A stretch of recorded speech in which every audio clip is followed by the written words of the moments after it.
Regan previously served as the Secretary of North Carolina Department of Environmental Quality.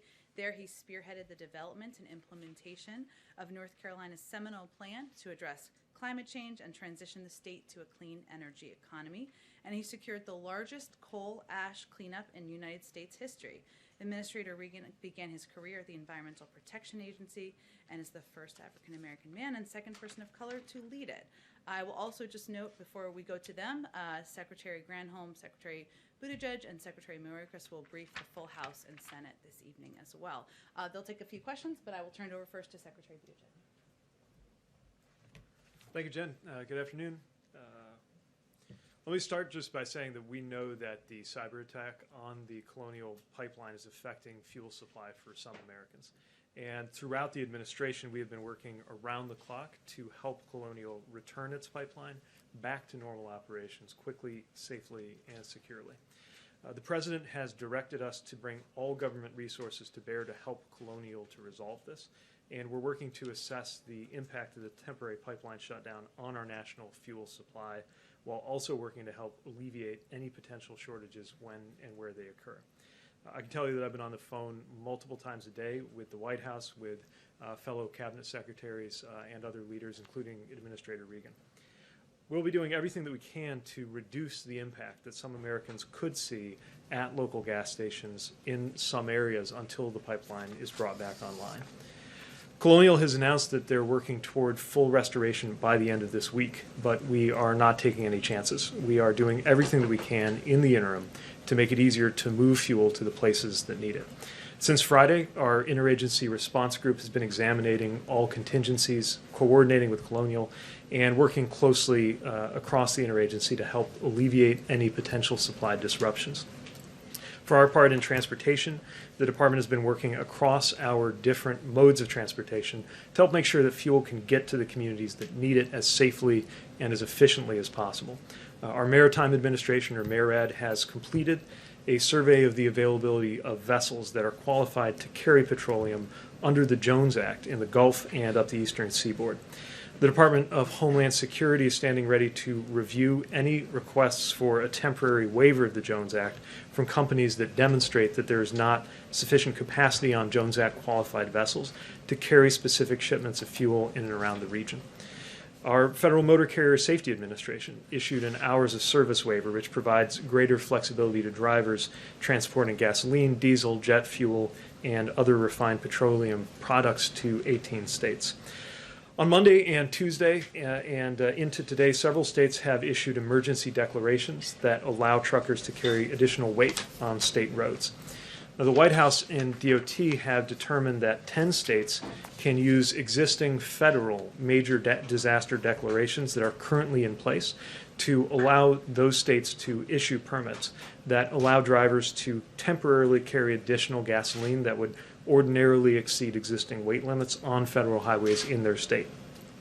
Each state has to follow its own procedures to issue these permits, but this determination provides them with added flexibility to move fuel more efficiently if they need to.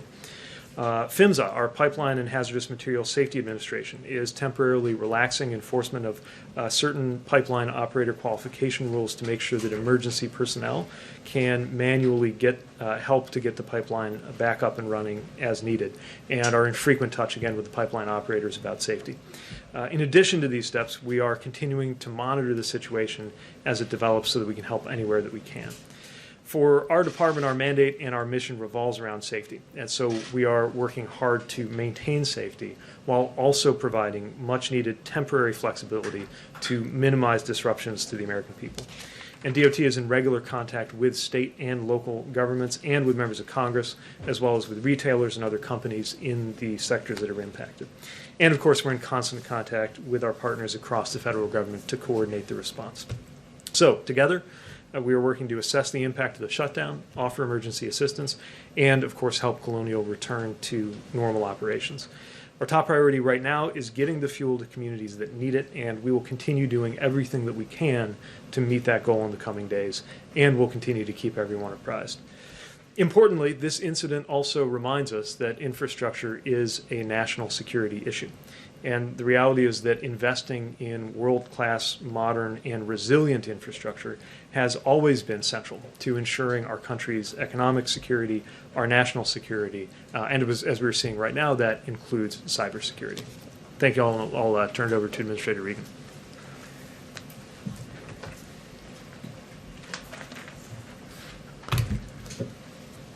Thank you, Secretary Buttigieg. Jen, it's good to be here with you today. You know, as Secretary Buttigieg mentioned, the President has directed a government-wide response to the Colonial Pipeline shutdown. And at EPA, we're doing our part to mitigate the impacts that people and communities might be experiencing. The Clean Air Act allows EPA, in consultation with the Department of Energy, to waive certain fuel requirements to address shortages. After careful evaluation, EPA and DOE concluded that extreme and unusual fuel supply circumstances exist and that granting short-term waivers is consistent with the public interest. EPA issued an initial waiver on Tuesday morning and later issued a second, more expansive waiver that covers 12 states and the District of Columbia. EPA waived certain gasoline requirements, specifically the requirement for low volatility conventional gasoline as well as reformulated gasoline. While the waiver alone will not resolve the supply situation, it will help alleviate supply shortages. The waiver allows the use of any residential winter gasoline that may exist in the region.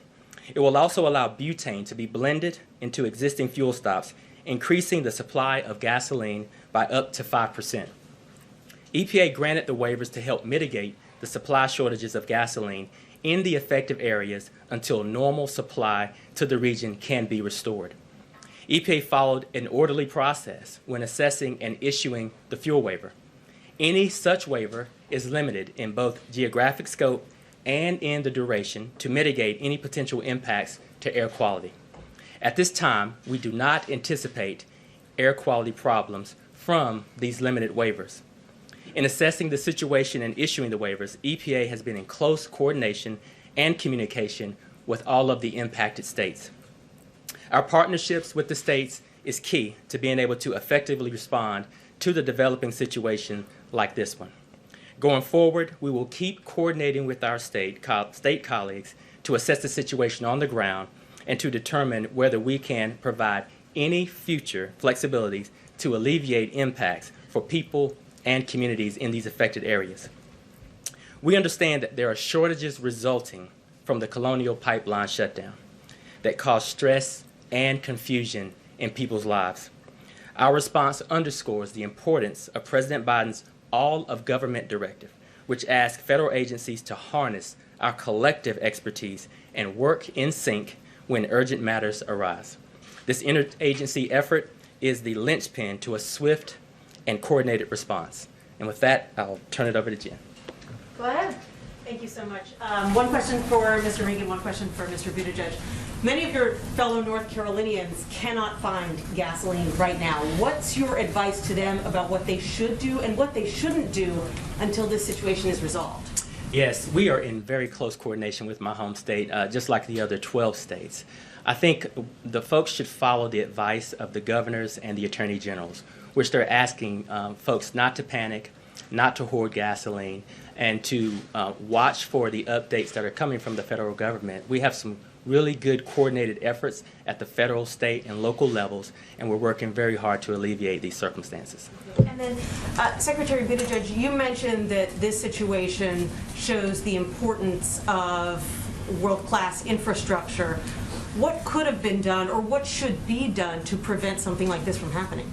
Well, this is part of what we have in mind when we talk about resilience. We need to make sure our infrastructure is resilient to climate security issues caused by the increased frequency and severity of weather events, but we also need to be sure that we are resilient in the face of cyber threats, and certainly in the kinds of things that the American Jobs Plan will be funding and supporting. I think part of the expectation for local authorities or states or other bodies seeking to get funding is that there be robust cybersecurity resilience and planning getting written into that. This is not an extra. This is not a luxury. This is not an option. This has to be core to how we secure our critical infrastructure, and that includes infrastructure that is not owned and operated by the federal government. We're being reminded that private companies and often local authorities own and operate so many of the critically important utilities and other infrastructure we count on. Here. Secretary Buttigieg, does the fact that this one ransomware attack could take down roughly 45% of the East Coast's fuel supply mean that we should be building additional pipelines going forward? Well, in this case, this was an issue about how a cyber attack impacted a pipeline that's there. I'm not sure it really speaks to the number or quantity of pipelines or their throughput. I do think it reminds us that we need to make sure that we have the most resilient and flexible infrastructure for the future, especially when it comes to something like energy. We've now had, you could argue, 2 major wake-up call experiences, one in Texas and now one here, each with a different cause, but both reminding us about the work that we have to do as a country. Jeff? Mr. Secretary Granholm yesterday said that she expected this issue to be resolved by the end of the week, more or less. Is that still your expectation? And So, go ahead. I'll defer to announcements from the company on their process. Again, PHMSA is in touch with them to review any plans that they have. I would emphasize that there is a lot that is involved in getting a pipeline up and running again. And so there's the announcement, then there's the actual process, and then some time for that to be fully up and running, which is one of the reasons why we're not wasting any time and haven't been since even over the weekend in taking the steps that we need to mitigate any shortages, even things that could happen while the pipeline is getting fully online, but before that's completely taking place. And just to follow up for you, perhaps for both of you, you described the permits and the waivers to allow other ways of getting fuel to these affected areas of the country. Is that working? Is that fuel arriving? We've gotten indications and feedback that the hours of service waiver has had an impact, and we expect that the waivers will as well, but obviously they're very new, and so we'll be closely looking for feedback both from companies and from states on how that's going. Anything with that? Well, I will add that these waivers are working. We've seen an exceptional response from all of our states who are very appreciative of these waivers. It does expand the fuel supply. It allows for fuels to be moved around more freely in the region, and it does relieve some of that tension. And so we'll continue to work closely with our states and our partners to ensure that we are taking all of the actions that we can to alleviate some of these situations. Mary? Mr. Secretary, we now see gas above $3 a gallon for the first time in 7 years. Bottom line, what's your message to Americans who are worried about how this is going to impact their wallet? How long do you think this is going to last? And do you think prices are going to go up even further? Well, my message is that we understand these concerns, that we've seen that in a lot of the impacted geographies that this is a real issue, and that's one of the reasons why we've been working with every lever of government that's available, and not the federal government as an island, but interacting with states and with companies to address this. So, I can't speak to long-term energy markets. Obviously, this is a very specific and acute issue, but we recognize the concern that's out there, and that's why we haven't wasted any time to get into action, and it's why the President has directed us to be really thorough in examining all of our different authorities and all the different pieces of our respective agencies to be helpful. Jen? The administration has been saying that you're willing to consider Jones Act waivers. Have any requests been filed? And since the Maritime Administration has finished the survey, what's determined about how many Jones Act compliant ships are truly available right now, not under contract near the Gulf, et cetera, that help? So I can't speak to any specific waiver requests going on right now, but what I'll say is that this merit has acted very quickly to provide what is essentially one of 2 parts for this determination to happen. One is the analysis that they do, and then the other part is, of course, for Homeland Security to pick it up and run with it. And we'll continue making sure that they get any information they need and be able to turn it around quickly. The level of analysis that's already been done, my understanding is previously that's taken a couple of days, and MARAD was able to do it in a matter of hours. So they're moving quickly, and bottom line is stand at the ready to very expeditiously process what comes in. Go ahead. Are you confident that another attack on the pipeline can't happen imminently? Has the company told you anything about that, about steps they've taken in the short term on that? we can talk about this. I mean, they're speaking to their specific programs, but I will just say that we're probably not going to get into details about the company's own preparations. We've talked about the fact that this was a ransomware attack, that these threats have been out there for some time, and it's certainly a reminder to this company and others to continue to harden their cybersecurity. But we'll let them speak to their other preparations. Go ahead. Thank you, Secretary Buttigieg. This is Wednesday today. We're talking about potentially a weekend restoration, but things are getting really crazy out there. The Consumer Product Safety Commission is warning people not to fill up plastic bags with gasoline. 1 in 10 gas stations in D.C. is out of gas, and the figures are far higher in the South. Is the Biden administration having any preliminary discussions about potentially taking over the pipeline to restore the flow if the company is unable to do it themselves? So I've not heard anything along those lines. We are partnering with the company to make sure that on everything from the flexibilities we talked about to technical support and advice, that they're getting the help they need. And they have been able through Line 4 and ancillary lines to move some product, although, again, obviously waiting for determination on fully reopening. I will say that this is a time to be sensible and to be safe. Of course, we understand the concern in the areas where people are encountering temporary supply disruptions. But hoarding does not make things better. And under no circumstances should gasoline ever be put into anything but a vehicle directly or an approved container. And that, of course, remains true no matter what else is going on. Thank you, Secretary. Unless you want to, well, let's do one more. Go ahead. Thank you. Based on what you know right now, do you anticipate having to extend the duration or expand the scope of the fuel waivers further? Well, we're in very close coordination with each individual state. They all have different needs. We'll continue to assess that, and we do have the authority, if needed, to extend or issue a new waiver beyond the 20 days that we have already issued. Are there any travel announcements for either of you, or either of you going to any particular region to address these in person that you're able to update us on, or none at this time? No, I don't have any travel announcements at this time. No news for you now. Okay, thank you. Thank you both. Thank you so much for joining us. Appreciate it. Thank you, sir. Thank you. Okay. All right, I have another kind of hard out here at 1 o'clock. Sorry, lots going on, but we will get to as many questions as we can. I do have a couple of additional details of outreach from the White House to governors I just wanted to convey to all of you. Our White House Director of Intergovernmental Affairs, Julie Rodriguez, has been in contact with a range of state and local leaders to discuss the administration's response, obviously, as have officials from a range of agencies. In separate calls with chiefs of staff from Governor Hogan of Maryland, Governor Northam of Virginia, Governor Wolf of Pennsylvania, Washington, D.C. Mayor Bowser, and Nashville, Tennessee Mayor Cooper, Julie had productive conversations outlining the actions we have taken to address the supply challenges, including, of course, EPA's waivers expanding gasoline supply. In each of these conversations, she welcomed feedback, encouraged close coordination. I would also convey to you that Secretary Granholm, who was here just yesterday, also hosted a conference call yesterday with the governors of the 14 states impacted by the Colonial Pipeline as a part of our ongoing effort to remain closely engaged with state and local leaders.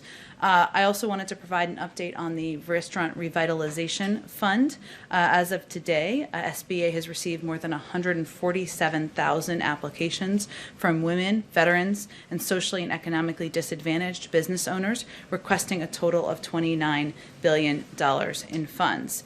Businesses that qualify for grants should expect to receive the funds within 2 weeks. Already, $2.7 billion of relief funds have been distributed to 21,000 restaurants across the country already. And I would also note that Congress has also set aside $5 billion of these funds for applicants with annual pre-pandemic gross receipts of not more than $500,000. On top of that, the Administrator Guzman from the SBA set aside $500 million in funding for applicants with less than $50,000 in receipts in 2019 to ensure those smaller restaurants, bars, food trucks, and other dining establishments have access to those funds. Go ahead, Jonathan. Thank you, Jen. First, just wondering, I believe the meeting is still ongoing. Do you have any readouts at this point of the Big Four meeting with the president? I do not have a readout of the meeting that's ongoing. That's just the case. But they slipped you a note. I can convey to you that, one, I would expect they will go to the stakeout. I would also expect that we'll have a written readout later this afternoon to provide to all of you. Setting that aside, two other matters then. What is the president's response to Congresswoman Cheney's speech last night, in which she denounced former President Trump's big lie and said the Republican Party needed to stand for fair and free elections, and then her subsequent ouster this morning from her leadership position? Well, let's start with the facts. More than 80 judges across the country threw out lawsuits attempting to overturn the outcome of the election. And on January 6th, this moment in history, we're looking at their hearings on Capitol Hill about the events on January 6th. Our nation's capital was attacked, our democracy was attacked, and 6 people lost their lives. So it's disturbing to see any leader, regardless of party, being attacked for simply speaking the truth. And as the president said last week, it's hard to understand.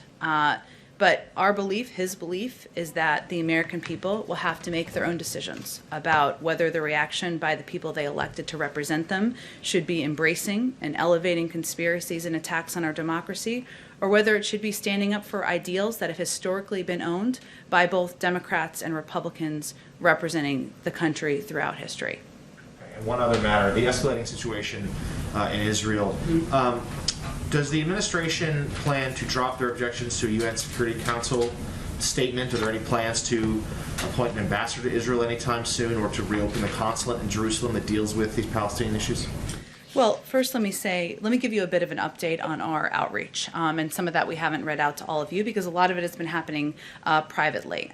There's been a lot of activity and engagement around these developments over the last few days. Just since this weekend, we've had more than 25 high-level calls and meetings by senior U.S. officials with senior officials from Israel, the Palestinian Authority, and Arab partners and other stakeholders, including the Qataris, the Tunisians, the Jordanians, the Egyptians, who, as you all know, have an important role to play in the region as we work to move toward de-escalation. Just yesterday, we had more than 10 phone calls by senior Washington-based officials, including National Security Advisor Jake Sullivan's call with his counterpart. I will also say that in the region, we of course will nominate a qualified, experienced ambassador to Israel over the coming weeks. That's in process, and when it's ready, we'll announce that. But in the meantime, we have great confidence in our team on the ground in Jerusalem, led by a career diplomat, Jonathan Schreier, who enjoys open and regular access to a range of senior officials. And Jonathan and his team are fully latched up with both our team here, the State Department, officials on the ground. So our engagement a lot of it is happening privately through diplomatic channels. It's happening with officials in the region. We're in regular dialogue multiple times per day, as I noted, with Egyptian and Qatari officials, who have significant influence over for Hamas. And our objective here is de-escalation as we look to protecting the people in the region. Go ahead, Jen. Thanks, Jen. Just to confirm, the meeting is still going on. As when we came out here about 25 minutes ago, it was still going on. But I haven't seen any rustling of activity out there, so that sometimes is an indication. Okay. And without giving a readout on a meeting that may still be going on or had started anyway, can you give us a sense of when the president says he's looking for consensus on a compromise, what points did he bring to the meeting on which he is willing to compromise? Well, first I will say, Jeff, that the president believes that he was elected to find opportunities for common ground and to identify areas where we can work together. So some examples where there's already some activity on Capitol Hill are a conversation, I should say, that was a hard word for some reason, about infrastructure investment, modernizing our nation's infrastructure. As you all know, there's going to be a meeting tomorrow with Senator Capito and a number of Republican senators to discuss exactly that, to discuss the counterproposal they put forward and where we can find some common ground. But there is also an opportunity to work together on areas like increasing competitiveness among our workforce, to competing with China, to addressing the semiconductor chip shortage. There there are a range of issues that there has historically been bipartisan cooperation on, including issues like immigration. But we will see what comes up in this meeting when it concludes. Obviously, the president has his agenda to discuss what we can work together on moving forward to help the American people. Each of those 4 leaders who are coming, none of them are wallflowers. I'm sure they will have items they want to discuss as well, and I expect they'll share that with you when the meeting concludes. Would corporate taxes be one area where he may have said, I'm willing to go to 25% instead of 28%? Well, he's conveyed that certainly publicly, and I wouldn't see this as a negotiation to come to a conclusion about the American Jobs Plan and how it will be paid for. But he's expressed an openness to a range of proposals, and his bottom line is that inaction is unacceptable and that he is not going to raise taxes on the American people who are making less than $400,000 a year. But he's open to a range of proposals. Go ahead. We heard Secretary Buttigieg just mention the desire to include more funding for cybersecurity in the American Jobs Plan. Why wasn't that included in the president's initial plan? And is it a must-do for you now? Well, I think what he's really what the secretary was talking about is how the grant funding is determined and what will be required for that grant funding. And that's part of the process, as you know, as these negotiations and conversations are happening with Capitol Hill. So, I think at this point it will include, as the discussions continue, tying specific grants to recipients' implementation of cybersecurity goals, using tax credits to finance needed cybersecurity improvements. But I think it's clear that cybersecurity, ensuring private sector companies are hardening their cybersecurity, ensuring it's an across-the-government effort, is a priority to the president. And this will be linked now to our proposal for how specific grants should be distributed. And we have seen a bit of a shift in tone out of the White House in the last 24 hours. Yesterday, we were told there aren't supply shortages, it's a supply crunch, it will be short-lived. Now you all are describing it as supply shortages. Is the impact of this hack more than you anticipated? Well, I would say on Monday afternoon, so 48 hours ago, we said, at this moment, there is not a supply shortage. That was accurate at this moment. We also said that we are continuing to monitor very closely what the impact will be. And one of the reasons that we acted as quickly as we did, convening interagency calls through the weekend, determining what levers could be used very quickly and rapidly according to historic standards to help put in place contingency plans to ensure we reduce the impact on the American people, is because we had to anticipate there could be a range of impacts. We could not predict when the company would be able to come back online. They obviously need to make those determinations themselves. So our role is not to determine that on their behalf. It's to make preparations to help reduce the impact on the American public. And this obviously raises concerns, not just about future attacks on pipelines, but other aspects of the electric grid, water systems, the like. Can Americans trust that the government can prevent future attacks going forward? Well, I would first note this is an attack on a private sector company. And as I noted a little bit earlier, when I'm not even sure you could hear me, but this was an attack using ransomware. This ransomware has been out there for some time. Deputy Secretary Mayorkas, when he was Deputy Secretary, talked about, when he was here just 2 days ago, the fact that we were warning about the need to harden for companies to put in place cybersecurity protections back several years ago. And that's something we will redouble our efforts on. At the same time, we have, since this president took office, we have also redoubled our efforts on public-private sector partnerships and efforts to work together on not just best practices, but ensuring we are protecting exactly the systems that the American people rely on. As you noted, some of those are federal entities, some of them are private sector entities. But that has been our objective from the very beginning. This is a reminder of how important that is. So what kind of steps can you take to try and encourage private companies, private entities? Are there tighter restrictions you can put on their cybersecurity to ensure that these kinds of attacks don't happen going forward? Well, there is an element of any company seeing what has just happened over the last several days being a reminder of how important those steps are, and that is out of our hands. That is probably thanks to the reporting of all of you.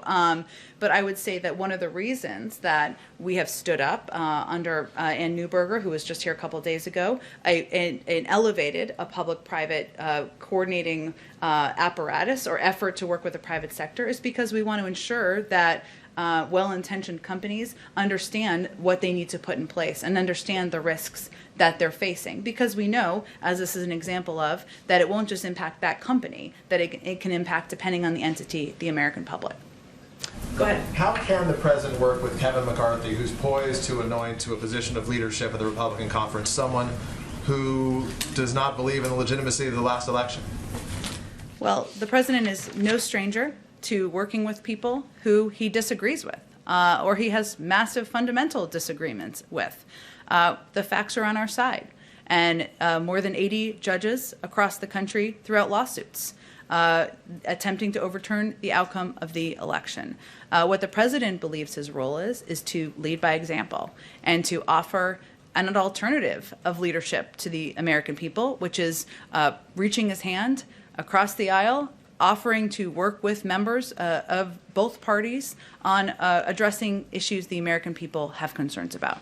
We heard from, I want to ask you about ransomware. We heard from Buttigieg and from the administrator of the EPA just moments ago. If you can help, you speak for the president. What is his message to Americans right now who are worried about the supply of gas and rising prices? His message is, I understand, and I am doing everything I can, using every lever of government to ensure we reduce the impact on the American people and their lives. Whether it is because they want to do travel for the weekend, whether they are going to visit their grandchildren because they just got vaccinated, just to incorporate another objective, or whatever it may be. And his concern his focus from the very beginning is, do not halt. Act. I need you to act. I need you to take action to put every step in place that is possible. Did Colonial, I think I know your answers to these, but I want to ask them, did Colonial pay the ransom already, or will they pay it? I would send you to Colonial to answer that question. Of course, the guidance from the FBI is not to do that. Does the U.S. government know whether they paid or intend? I just don't have anything more for you on that. Do you believe that the public and the government have a right to know when a major national security asset, like in this case, pays or would pay a ransom to the Russians? Well, first of all, Peter, we have not made an official attribution aside from the individual. To whomever. Okay, but that's an important point. Just for clarification, official attribution, I will say that there is advice and guidance we get from the federal government because we know this incentivizes additional attacks. That is guidance that's given from the FBI. But this is a private sector company, and I would refer you to them for any questions about what they have or have not paid. Thank you, Jen. Go ahead. Thanks, Jen. Going back to the topic that Peter first touched on, how does this president approach negotiating with someone who says that 100% of his focus is on stopping this administration?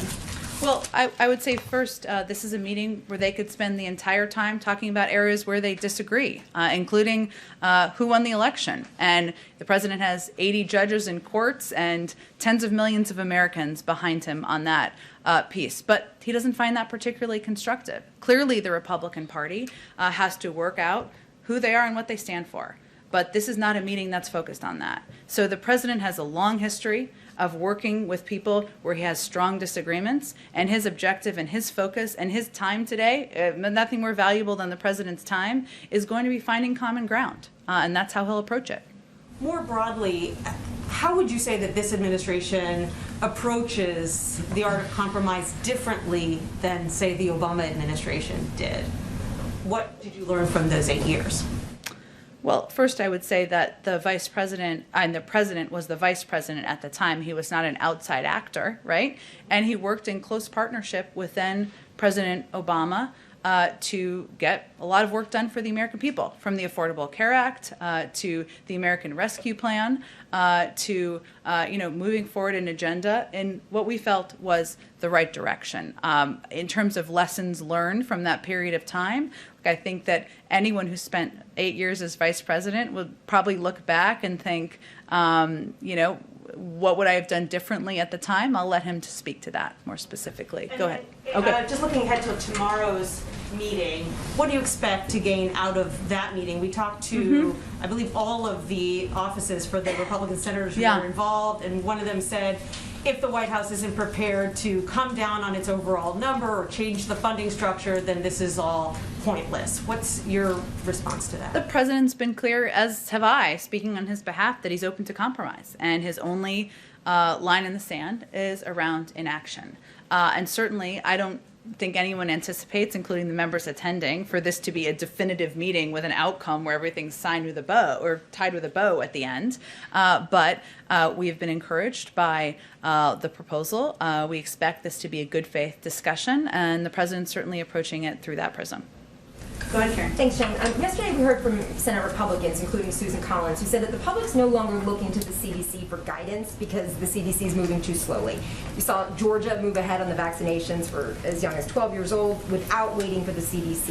Is the White House concerned that the public is tuning out the top health experts? Well, I think you referred to two people who are obviously in public life, but I'm not sure that's a reflection of the totality of the American public. What we know is that, or how we've approached things, is that we believe that health and medical experts should be our North Star, and that leaning on them and their data analysis and their review of what they think the guidance should be to ensure that the American people can be confident in that should continue to be our North Star. So here's what we also know. As more people get vaccinated, there will be less and less need for certain restrictions. And the CDC has said they will continue to evaluate the science and update their guidelines. But our objective is to ensure that the American people have confidence in the fact that we are local decisions. We are leaning into the advice and counsel of medical experts. Sometimes people may feel that's slow. We understand. It's frustrating. I'm tired of wearing a mask too. We understand how the American people are feeling, but we feel it's important to still maintain that commitment. Go ahead. Has the White House conveyed the message to the CDC that it should be moving quicker to loosen restrictions? Does that come from the White House? No. We have conveyed that we will continue to abide by the health and medical advice of our health and medical experts, many of whom are working at the CDC, and we look forward to, as more people are vaccinated, them continuing to update their guidelines for the public. Quick one on infrastructure. You had said earlier that you wouldn't see this as a negotiation to come to a conclusion about the jobs plan and how it will be paid for, knowing you can't give a readout of the meeting that's perhaps still going. What did the president want to leave the room achieving today? Like, was there one thing tangible that he wanted to walk away from this conversation saying, we hit this point, we move this forward? I think the president wanted to convey that the world is not waiting for us to work together here as Democrats and Republicans to increase our own competitiveness, to invest in the American workforce. And they're not waiting for the resolution of a leadership fight. They are waiting for us to, they are waiting to see what we will do and what we will do in this moment. And the stakes are too high not to work together to pass an American jobs plan, to invest in infrastructure, and to make us more competitive. And he wants to certainly convey, and I think his actions convey this, that he wants this to be a good faith effort and negotiation, and that's why he invited him down here. Them, all of them. Sorry, go ahead, Jen. Two things. One, just very quickly, it seems like the leadership meeting has cut out. Yeah. I don't know Should we wrap? I don't know if there's anything that you kind of had embargoed until that was over that you want to add about the meeting? I do want to give you an actual readout of the meeting. So I have not, I don't have any update on the meeting. And if anybody wants to go out there to a stakeout, I will not take it personally at all, or no one who's watching. I just wanted to ask you about the inflation report today. Yeah.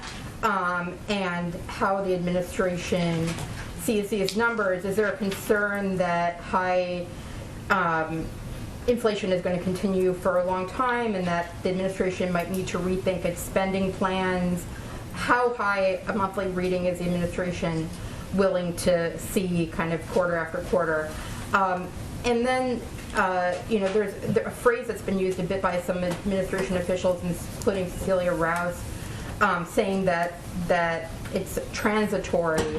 What does that mean? Is that thinking about the next couple of months or through the end of the year, just as we're seeing these bumps that might spike up some numbers, or you might see the low jobs numbers, and it's all just kind of the economy getting back to normal? Sure. Well, first let me say that obviously our CEA chair has said that, but it reflects the consensus view among economists that our country is experiencing a massive transition from the slowdown during the pandemic to flipping the switch back on as we are continuing the path to recovery, that we would see a specific number of months or quarters where there is a transitory increase. And that's something that we have prepared for and that most economists say will be temporary. I will say there's some interesting data. It will be interesting to us, I think, hopefully to others. But, for example, that as we looked at this data, so airfares increased by 10%, but are still almost 20% below pre-pandemic price levels. Hotels also see a price increase, but remain below pre-pandemic price levels. So Americans are feeling more comfortable traveling again. That's a good sign. And a lot of these price increases are still below what they were prior to the pandemic.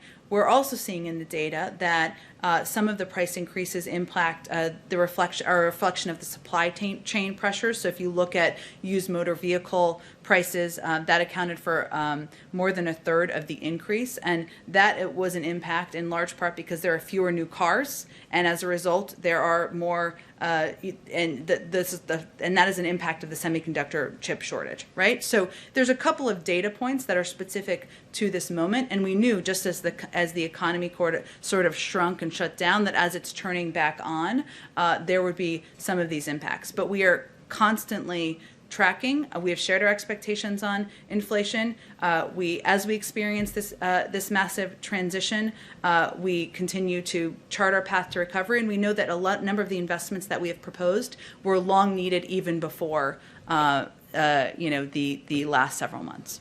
Just one bigger picture question. You have these surprising inflation numbers. The jobs number was much lower than expected. Situation in Israel, the pipeline. Does it suddenly feel like the external world is turning on you guys, or that you suddenly are juggling a lot more crises, or any concern about that? That's what we're made for here. We certainly know that, and the president knew from having served as vice president for 8 years, that when you walk in and you're the leader of the free world and you're overseeing a country that is still working its way through a pandemic and an economic recovery, that you have to be prepared to juggle multiple challenges, multiple crises at one time, and that's exactly what we're doing at this moment. Go ahead, Courtney.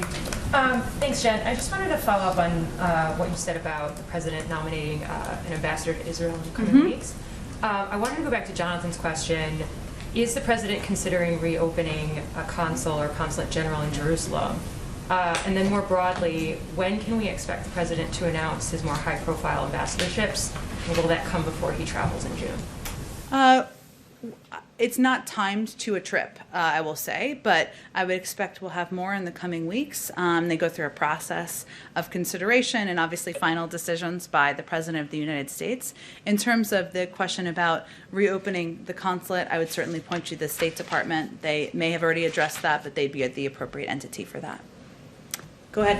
Thanks, Jen, and thanks for continuing to take questions despite this weird situation. I know, but it's okay. I know people wanted to go out there, but yeah. So I've got two questions Okay. for two areas. I'd like to ask quickly about jobs and also about a couple of press freedom issues, which of course I imagine is important to everyone here. The first one on jobs, the Brooklyn Chamber of Commerce just polled 200 small businesses, and 64% are having trouble hiring people, 42% of them cited the higher COVID-19 unemployment benefits. The University of Chicago separately estimated 42% of people are getting more money not to work than they would have in their previous jobs. President Biden said on Monday, quote, no one should be allowed to get in the system, and we will insist that the law is followed. Has the White House done anything to instruct states to more severely enforce the rules on unemployment benefits? We certainly expect any state is enforcing the law, but I would say that what we've seen across the majority of economic data and from the majority of economists is that the biggest impacts and factors are the pandemic and the fact that we're still recovering from a pandemic, and people having concerns or issues with childcare or fears if they're not yet vaccinated about going back to a workplace. And there are a number of steps we've put in place, including assistance to restaurants, as I noted earlier today, to small businesses to ensure they have that vital assistance at this point in time. And obviously for bigger companies, we've been encouraging them to use some of the $1.4 trillion in assistance they've received to pay higher living living wages. But those are the range of factors that most economists believe are the issues at this point in time, even though we look at data over the course of several months. And over several months, we've been creating about 500,000 jobs a month. So when President Biden says that, he's basically just putting it out there that states should enforce it and that people should comply with the rules in place, not necessarily that there's anything new the federal government's doing.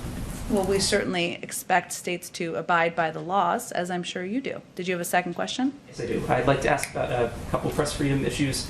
On Friday, we learned that the Justice Department last year seized the phone records of several Washington Post journalists. The Biden Justice Department defended this, saying that it was the sources they were after, not the reporters. But there are some press freedom advocates who are pretty concerned about that defense. Trevor Timm of the Freedom of the Press Foundation said that the Biden Justice Department gave a disturbing defense of the practice. Bruce Brown, the executive director of the Reporters Committee for Freedom of the Press, said that it raises serious First Amendment concerns. Do you, as the government's top press officer, have concerns about reporters' records being taken, including in this instance?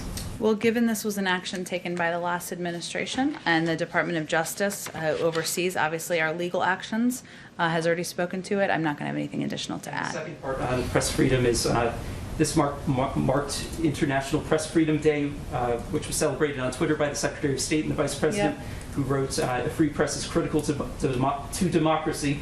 The whistleblower Edward Snowden responded by writing, "This would be more persuasive if the White House wasn't aggressively seeking a 175-year sentence for a publisher of award-winning journalism," is referring to WikiLeaks publisher Julian Assange. The Obama-Biden administration was infamous for taking a heavy hand toward reporters and leaks, including taking the Associated Press's call records and calling a Fox reporter a possible conspirator. But the Obama Justice Department decided not to prosecute Assange for fear of setting a precedent that could be used to prosecute journalists dealing with classified information. In the name of press freedom, will President Biden be intervening in the Assange case to stop the prosecution, or will he be allowing the Justice Department and the courts to sort this out? Well, in the name of independent justice, we will allow the Justice Department, encourage the Justice Department to continue to be an independent Justice Department, which I know is different from what we saw over the last 4 years, so it feels funny to some people. Go ahead in the back. Thank you, Jen. First question about the potential closing of the Line 5 pipeline in Michigan. Has the president been in touch, in contact with Prime Minister Trudeau? That's in the courts, so we're not going to have anything to add. It's in a courts process right now. The amicus brief of the Canadian government in the U.S. federal court says that describes the potential closing as a massive and potentially permanent blow to Canadian economy and energy security. Is this a way to treat an ally like Canada? I think we've talked about in here how important of a partner Canada is and will continue to be on a range of issues, from addressing the pandemic to just being a regional partner on facing issues around the globe. But this, again, is a situation that's in the court, so I'm not going to have more comment on it. I got to go around to other people because I have 3 minutes left. I'm sorry. Keep going. I just have 2 quick ones. So my first question, I wanted to ask about, there's a recent New York Magazine article about how the White House polices language in Washington that I'm sure you read the other day. And a particular graph points to an Associated Press memo that advises reporters against using the word crisis, which the administration has said that they're not going to use the word crisis for the border. It cites a person close to the White House as saying that one very real possibility is that the strategy works. They may get criticism and think pieces about it, but at his 100-day mark, Biden is the most liberal president we've had, and the public thinks he's a moderate. That's a winning strategy to me. They're willing to accept that you're going to write this piece as long as they know that swing voters in Colorado aren't going to read it. So does this reflect the White House's thinking that the goal is for Americans to view the president as moderate as he pursues, according to the, quote, the most liberal agenda that we've seen? There was a lot packed into that question. Must have taken some time to write. I will say that our goal is to implement solutions as it relates to the challenges at the border, and not to be caught up in semantics of what we call it. Because at the end of the day, what we've seen is a massive reduction in the number of children who are being detained in Border Patrol facilities thanks to the actions of this administration. We've seen a massive reduction in the number of hours kids spend in Border Patrol facilities. And we're continuing to work to get kids into the arms of their family members or to sponsor homes. And that's what our objective is. I can't speak to a blind anonymous quote from somebody outside of the White House, which we'd all be for banning those if others would want to commit to that as well. Go ahead. Go ahead.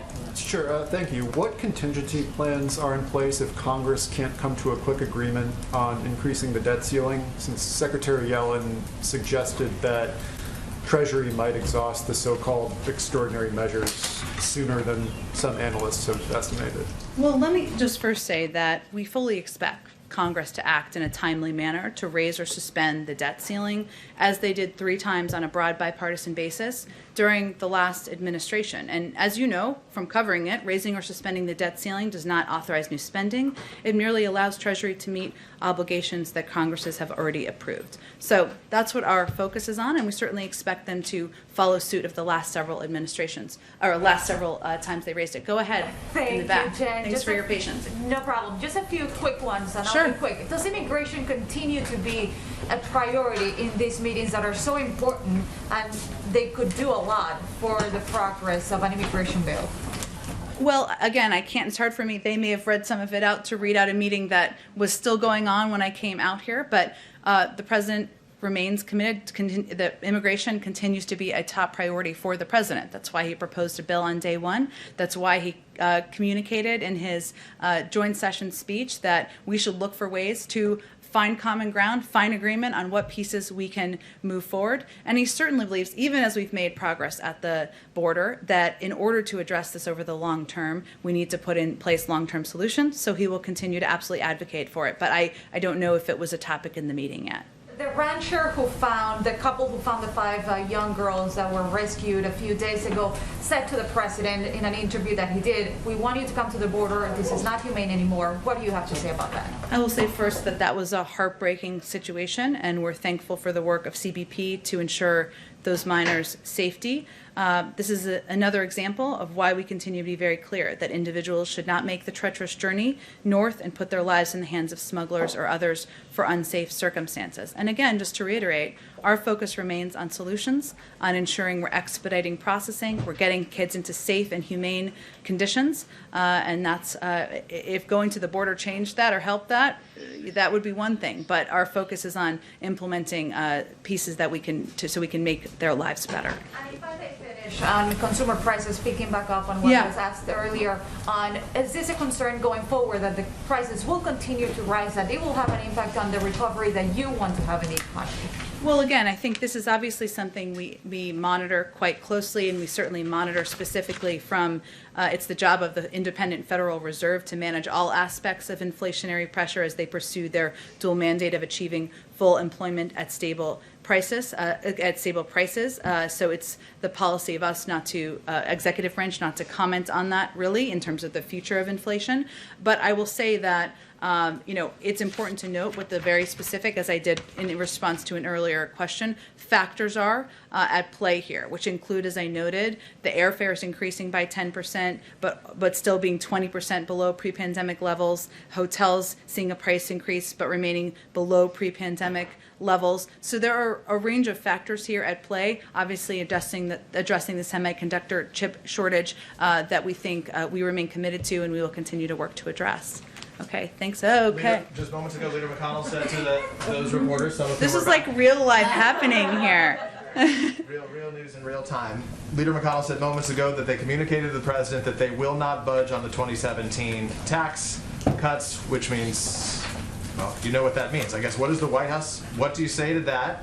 And then how would you pay for this if you're not going to pay with this via tax cuts? Well, I think that question is more. That question is probably more on Republicans to address than it is on the president. He's proposed a way to pay for it. We'll see what other ideas they have.